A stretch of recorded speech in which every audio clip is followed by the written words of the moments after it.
मैं डॉक्टर देवेंद्र कुमार मिश्र, सहायक professor, JLS college, Majhaulia, west Champaran. प्राचीन भारत के जो स्रोत हैं उसमें हम आप लोगों से आज उत्तर वैदिक काल के साहित्य के विषय पर चर्चा करेंगे।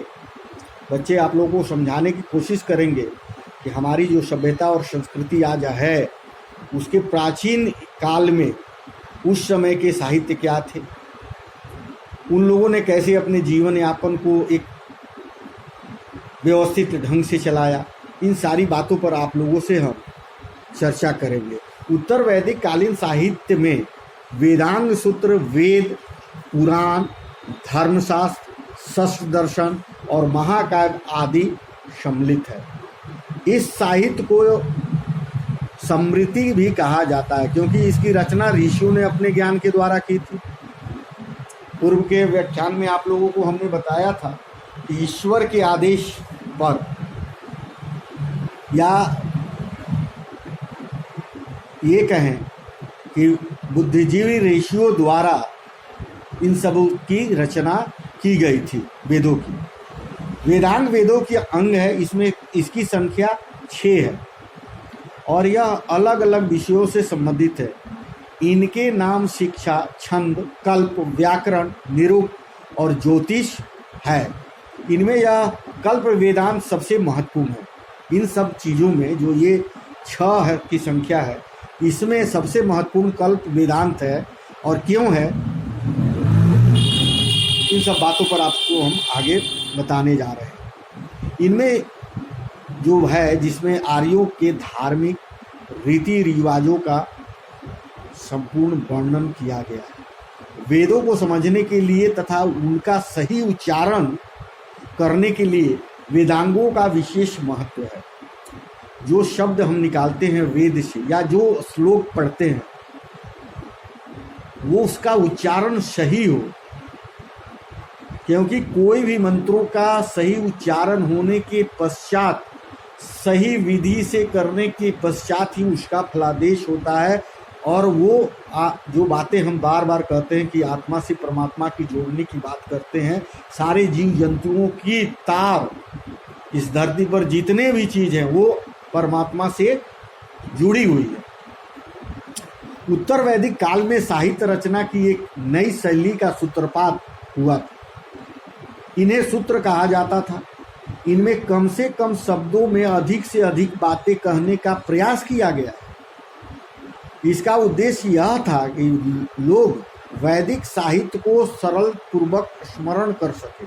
जो वैदिक काल की जो स्थिति है उसको सरल तरीके से लोग समझ सके और इसको 3 भागों में विभक्त किया गया। क्या किया गया? इसको और सरल बनाने के लिए, जिससे आम जनता इसको सहजता से समझ सके, इसके लिए इसको 3 भागों में बांटा गया। पहला क्या था? स्रोत सूत्र। इनमें यज्ञों, बलि और अन्य धार्मिक रीति रिवाजों का वर्णन किया गया कि बलि प्रथा कैसे होगी, यज्ञ कैसे होंगे, धार्मिक रीति रिवाज कैसे की जाएगी, इन सब चीज़ों का वर्णन इसके अंतर्गत किया गया है। दूसरा है ग्रह सूत्र। यह सूत्र सभी सूत्रों से महत्वपूर्ण है। इसमें जन्म से लेकर, जब से हम जन्म लेते हैं उससे लेकर मृत्यु तक सभी पारिवारिक अनुष्ठानों का विधि वर्णन किया गया है। क्या विधि वर्णन? हमारे कितने संस्कार होते हैं? 16 संस्कार होते हैं। गर्भधारण से लेकर मृत्यु तक बीच में इतने सारे संस्कार दिए गए हैं। हमें एक सूत्र में बांधने के लिए ये सब परिपाटी बनाई गई है। धर्म सूत्र क्या है? इसमें आर्यों के प्रचलित सामाजिक नियमों का वर्णन किया गया। आर्य के सामाजिक नियम क्या थे, कैसे समाज चलेगा, उन सारी चीज़ों का वर्णन इसके अंतर्गत किया गया है। उपवेद सहायक वेद है। इसकी संख्या कितनी है? 4 है। आयुर्वेद, इसमें औषधियों का वर्णन किया गया है। पूर्व में आयुर्वेद के द्वारा ही हमारी चिकित्सा की जाती थी। कंद, मूल, फल, जड़ी बूटी, इन सब के सहारे ही उस समय की चिकित्सा व्यवस्था की जाती थी। और उसी से जैसे आज के टैटबैक है या ब्लड रोकने की बातें हैं या कोई भी तरह की जो बीमारियां हैं उसका उपचार उस समय वैदिक रीति या वैद्य द्वारा आयुर्वेद के सहारे किया जाता था। आज भी हमारे देश में आयुर्वेद पद्धति कारगर है और उसके द्वारा भी बहुत सारे शोध किए जा रहे हैं और उससे उपचार करके लोगों को ठीक करने का काम किया जा रहा है। आयुर्वेदिक दवाओं का करीब करीब कोई साइड इफ़ेक्ट नहीं होता है और वो जड़ी बूटियों से निर्मित होता है, जिसके कारण शरीर पर कुप्रभाव नहीं पड़ता। और आज की जो अंग्रेजी दवाएं हैं किसी न किसी रूप में उसका शरीर पर इफ़ेक्ट पड़ता है। इसलिए आयुर्वेद हमारे लिए एक बहुत ही महत्वपूर्ण चिकित्सा व्यवस्था है। अब आगे आपसे बढ़ते हैं धनुर्वेद।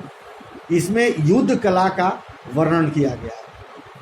धनुर्वेद जो था उसमें क्या था कि युद्ध को कैसे संचालित किया जाएगा, युद्ध को कैसे संगठित होकर लड़ा जाएगा, युद्ध की क्या नीति होगी, इन सब चीज़ों का इसमें वर्णन किया गया।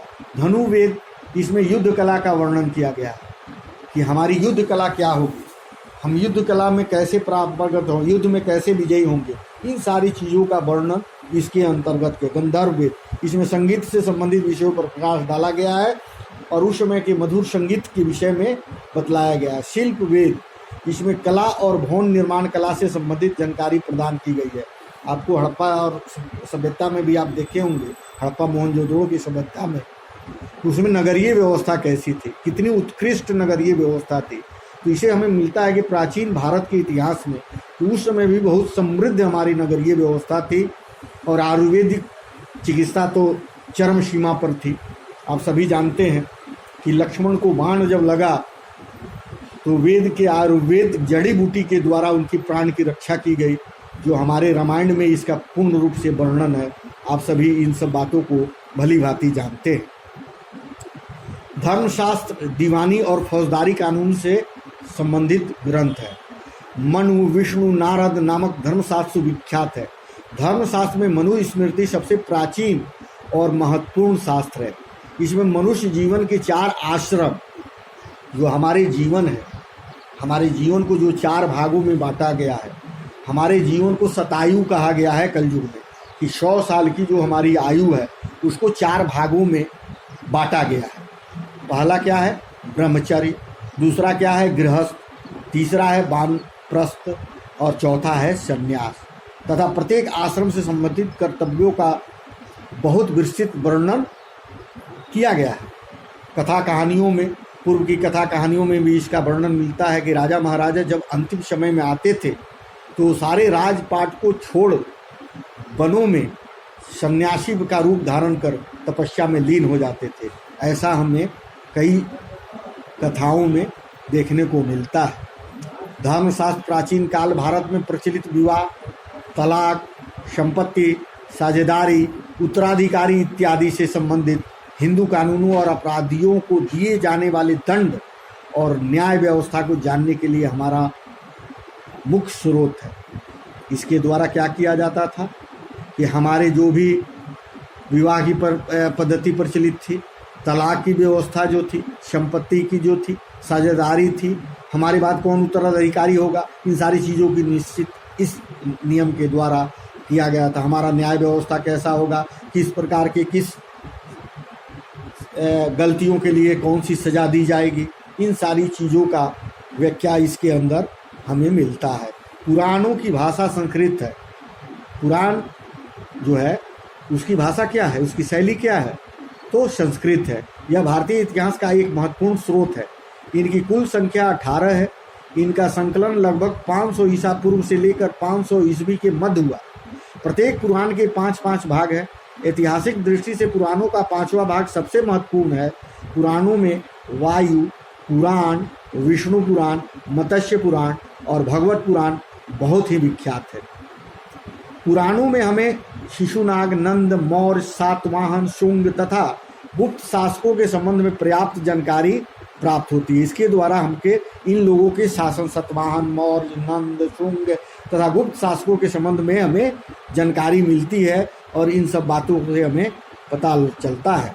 इनमें हमें प्राचीन नगरों, नदियों तथा पर्वतों तथा हिंदू देवी देवताओं के संबंध में भी महत्वपूर्ण तथ्य प्राप्त होते हैं। तो जो पुरानी इतिहास है उसके द्वारा हमें यह प्राप्त होता है कि उस समय किस तरह की नदियाँ थी, किस तरह के पर्वत थे, किस तरह की नगरीय व्यवस्था थी। देवी देवताओं से संबंधित भी हमें जानकारी मिलती है। हिंदुओं के द्वारा कैसे अपनी जीवन शैली का यापन किया जाता था, इन सारी बातों की जानकारी हमारे पुराने इतिहास के द्वारा प्राप्त होता है। ऐतिहासिक घटनाओं के साथ काल्पनिक कथाओं का मिश्रण इस प्रकार कर दिया गया है कि दोनों को अलग अलग करना अत्यंत कठिन है। कुछ इतिहासकार कुछ कहते हैं, कुछ इतिहासकार कुछ कहते हैं, इसलिए इन सब बातों से सबको अलग अलग करना बहुत ही कठिन और नामुमकिन है। इनमें दी गई अनेक तिथियां तथा नाम भी ठीक नहीं है। कभी कोई इतिहासकार कोई तिथि का निर्धारण करता है, जबकि सर्वे ऑफ इंडिया कुछ अलग बातें कहती हैं। जो मुद्राएं मिली हैं, जो अवशेष मिले हैं, जो खुदाई से जो चीज़ें प्राप्त हुई हैं, उससे कुछ अलग तिथि का आकलन किया जाता है। अतः पुराणों का उपयोग सावधानी से किया जाना चाहिए। उत्तर वैदिक काल में अलग अलग ऋषियों ने भारतीय दर्शन से संबंधित 6 शास्त्र लिखे। उन्होंने आत्मा, परमात्मा और जीवन मृत्यु से संबंधित अलग अलग पहलुओं पर भरपूर प्रकाश डाला। वास्तव में यह शास्त्र एक ऐसे दर्पण की तरह है जिसमें भारतीय दर्शन का झलक स्पष्ट रूप से दिखाई देती है कि हम लोगों ने अपने आप को, अपने सब चीज़ों को, आत्मा को परमात्मा से जोड़ा, सारी वस्तुओं को परमात्मा के साथ लिंक कर दिया। रामायण और महाभारत महाकाव्य जो है उत्तर वैदिक काल की 2 विख्यात महाकाव्य है। रामायण की रचना महर्षि वाल्मीकि द्वारा की गई थी। इसमें 24,000 श्लोक हैं। कितने हैं? इस रामायण के अंदर 24,000 श्लोक हैं। रामायण का मुख्य विषय रामचंद्र और रावण के बीच के युद्ध को बताया गया है। राम के जन्म से लेके लंका पर विजय प्राप्त करने तक का वर्णन इसमें किया गया है। कुछ लोगों का कहना है कि उत्तर रामायण का जो निर्माण किया गया है वो बाद में किया गया है और कलयुग के बारे में जो उसमें बातें लिखी गई हैं वो बाद के द्वारा जोड़ा गया है, जबकि ऐसी व्यवस्था। परंतु उत्तर वैदिक काल में उत्तर रामायण में जो बातें लिखी गई है वो कलयुग में करीब करीब 100% सही घटनाएं हो रही है। रामायण का मुख्य विषय रामचंद्र और रावण के युद्ध के बीच में था। महाभारत भारत का सबसे बड़ा महाकाव्य है। इसमें 1 लाख से अधिक श्लोक है। इसकी रचना महर्षि वेद व्यास ने की थी। किसने किया था? महर्षि वेद व्यास ने इसकी रचना की थी। श्री भगवत गीता भी महाभारत का ही एक भाग है। महाभारत का मुख्य विषय पांडव और कौरव के बीच युद्ध है। ये दोनों महाकाव्य 1000 ईसा पूर्व से लेकर 700 ईसा पूर्व लोगों की धार्मिक, राजनीतिक, सामाजिक और आर्थिक स्थितियों पर प्रकाश डालता है। क्या करता है महाकाव्य? इन सारी उस समय की राजनीतिक क्या स्थिति थी, सामाजिक स्थिति क्या थी, वहाँ उस समय का परिवेश क्या था, आर्थिक स्थिति कैसी थी, कैसी आर्थिक स्थिति थी, कैसे समृद्ध लोग थे, इन सारी बातों की जानकारी इसके द्वारा हमें मिलता है। बौद्ध साहित्य क्या था? वैदिक साहित्य की तरह बौद्ध साहित्य भी काफ़ी विस्तृत है। आगे चल के सम्राट अशोक द्वारा जो बौद्ध का प्रचार किया गया, भगवान बुद्ध के द्वारा जो इसकी स्थापना की गई थी, उन सब बातों के ऐतिहासिक दृष्टि से बौद्ध साहित्य का बहुत ही महत्व है। बौद्ध साहित्य की रचना वाली तथा संस्कृत भाषाओं में की गई थी। बौद्ध की जो बातें थी उस संस्कृत भाषा में, संस्कृत उसकी जो लिपि थी वो संस्कृत थी। त्रिपिटक बौद्ध धर्म के सबसे प्राचीन ग्रंथ है। पिटक का अर्थ है टोकरी, जिसमें इन ग्रंथों को संभाल कर रखा जाता था, इसीलिए इसका नाम त्रिपिटक है। त्रिपिटकों के नाम से सुत्त पिटक, विनय पिटक तथा अभिधम्मा पिटक है। यह पाली भाषा में लिखित है। त्रिपिटकों के अध्ययन में हमें केवल बौद्ध धर्म के संबंध में ही नहीं, अपितु तत्कालिक राजनीतिक, सामाजिक तथा आर्थिक जीवन के संबंध में काफ़ी मूल्यवान जानकारी मिलती है। अशोक द्वारा अशोक स्तंभ की स्थापना की गई और आज भी वो अशोक स्तंभ हमारे देश में है और उसमें जो शब्दों का प्रयोग किया गया है उस स्तंभ में जो भाषाएं लिखी गई है वो पाली भाषा में। जातक कथाओं को बौद्ध साहित्य से महत्वपूर्ण स्थान प्राप्त है। इसकी कुल संख्या 549 है तथा यह पाली भाषा में लिखे गए हैं। इन कथाओं में महात्मा बुद्ध के पूर्व जन्मों का वर्णन किया गया है।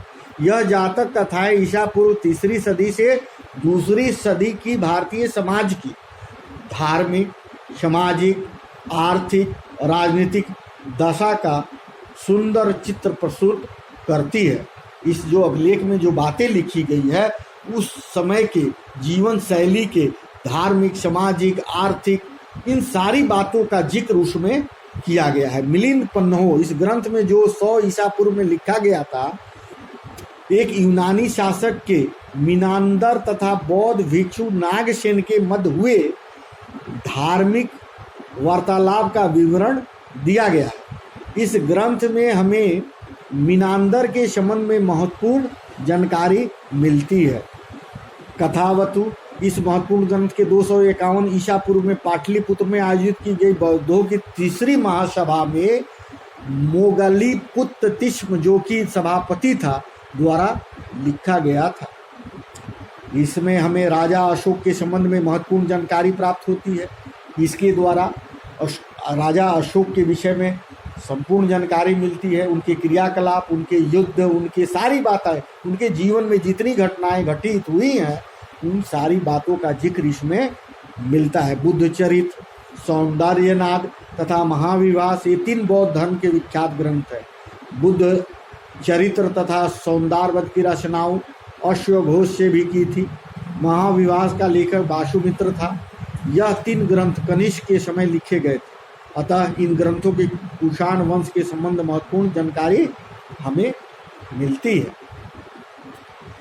दीपवंश तथा महावंश इन दोनों बौद्ध ग्रंथों की रचना लगभग 5वीं शताब्दी में श्रीलंका में की गई थी। इस ग्रंथ की रचना कहाँ हुई थी?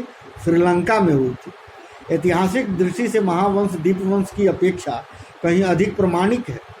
इन बौद्ध ग्रंथों से हमें मौर्य काल के इतिहास तथा भारत के श्रीलंका के साथ संबंध के बारे में काफ़ी ज्ञान प्राप्त होता है।